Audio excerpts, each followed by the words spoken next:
sangat positif karena akan membantu berbagai macam pemikiran-pemikiran baru, mencari sumber-sumber baru, sehingga kita dapat berpikir lebih luas dan memperoleh berbagai ilmu yang baru. Setiap kita berbicara, berpendapat, kemampuan kita terus diasah dan kembali meningkat. Kemampuan mencari masalah tentunya juga meningkat, karena kita mencari berbagai referensi yang kita butuhkan untuk mengetahui sebab akibat dari masalah tersebut, dan kita mengetahui apa itu solusi dan jawabannya. Menurut saya sendiri Pak, kalau pembelajaran pembagian kelompok itu sangat bagus Pak. Yang pertama itu kalau interaksinya berjalan dengan baik. Kedua, apalagi kalau dalam kelompok itu dibuat seperti yang kita sedang pelajari tadi Pak, kayak agak berdebat gitu antar kelompok dan lainnya, itu sangat membuat seseorang berpola pikir lebih banyak lagi pola pikir yang didapat. Saya dapatkan banyak manfaat tentang public speaking, membuat saya teman-teman lebih bisa berbicara di depan umum, lebih berani bicara di depan umum, dan mungkin lebih paham dalam materi yang disampaikan. Iya, menurut saya lebih tertarik untuk belajar lebih karena dalam belajar kelompok kita bisa memahami dan mengungkapkan gagasan-gagasan kita mengenai materi tersebut. Cukup.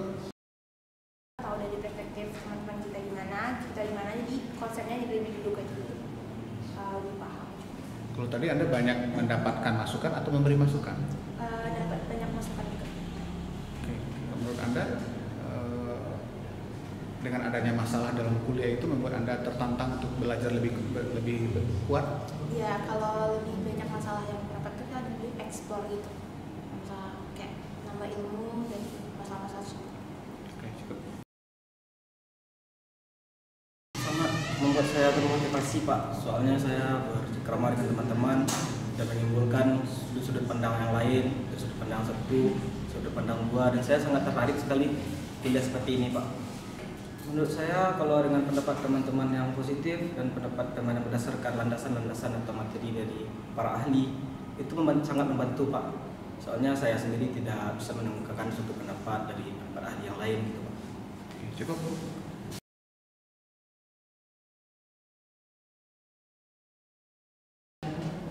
Menurut saya tentang materi selama pembelajaran bersama teman, saya membuat saya lebih dekat kepada teman saya, lebih bisa mendalami pola pikir teman saya dan pola pikir saya sendiri, dan menyatukan materi-materi kepada teman saya menjadi satu dan mencari solusi apa yang tepat bagi kedua kami.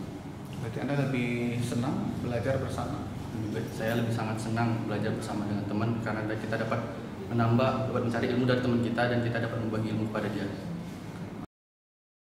Baik, untuk kesempatan berbicara itu membuat saya pede dikarenakan saya bisa mengasah cara pola bicara saya untuk berbicara bahasa Indonesia lebih baik lagi ke depannya.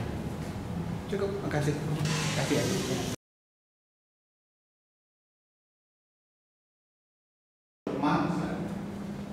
Assalamualaikum warahmatullahi wabarakatuh. Jadi nama saya Roman. Saya bercakap dalam bahasa Malaysia boleh? Boleh sekarang. Jadi pertamanya metode pembelajaran saya lihat ini satu metode pembelajaran yang bagus lah. Jika dibandingkan dengan pembelajaran kuliah kami di Malaysia, biasanya lecturer hanya bagi kuliah, hanya bagi lecture dan kami mencatat seperti begitulah. Tapi metode pembelajaran depan ini satu pembelajaran yang membolehkan pelajar ataupun mahasiswa itu memberikan pendapat mereka sendiri, mencari sendiri maklumat dan juga fakta yang berkaitan. Dan jika ditengok kepada isinya ataupun mahasiswa itu sendiri, saya tengok semua mahasiswa memainkan peranan, mereka cari sendiri maklumatnya mungkin dalam internet. Cuma saya nampak mereka kurang meluas pencariannya. Contohnya mereka hanya fokuskan kepada, saya tengok tadi mungkin Wikipedia, ada blog, kurang merujuk artikel-artikel antarabangsa, kerana isu LGBT ini bukan isu nasional, bukan isu Indonesia di Indonesia sahaja. Di Malaysia ada, di negara barat pun ada. Jadi rujukan itu pada saya harus meluas, tidak hanya tertumpu kepada rujukan-rujukan yang ada di Indonesia. Jadi itu yang pertama.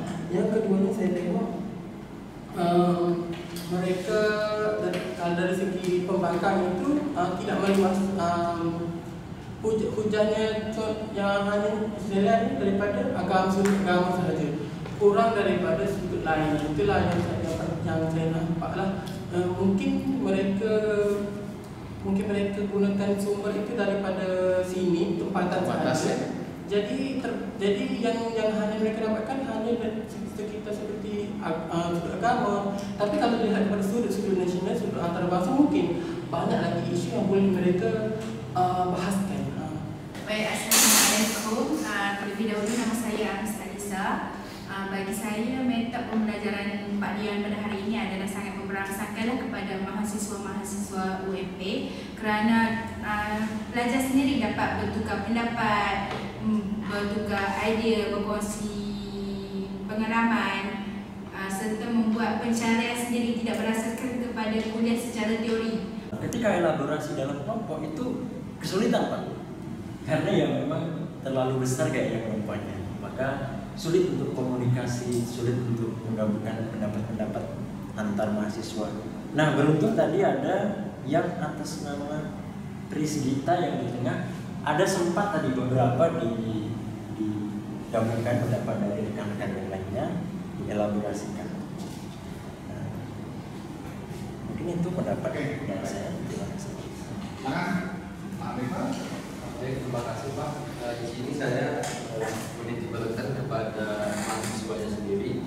Yang pertama itu pada saat Bapak memerintahkan mahasiswanya untuk mencari sumber, ada catatan saya di sini. Yang pertama yaitu ada mahasiswa yang bernama Dika dan Hafiz itu ada 2 mereka bagi saya sangat terhad. Contohnya mereka lebih kepada rujukan yang berbahasa Indonesia, tetapi tidak merujuk pada bahasa Inggris atau bahasa-bahasa lain yang lebih luas idea yang ada dalam artikel-artikel yang tertentu. Dan juga mereka juga boleh mendapatkan idea daripada perpustakaan juga, bukan sahaja daripada Wikipedia tertentu. Dan pembahagian kumpulan juga sangat besar. Mungkin pelajar bisa membahagi pembahagian kumpulan itu secara lebih kecil.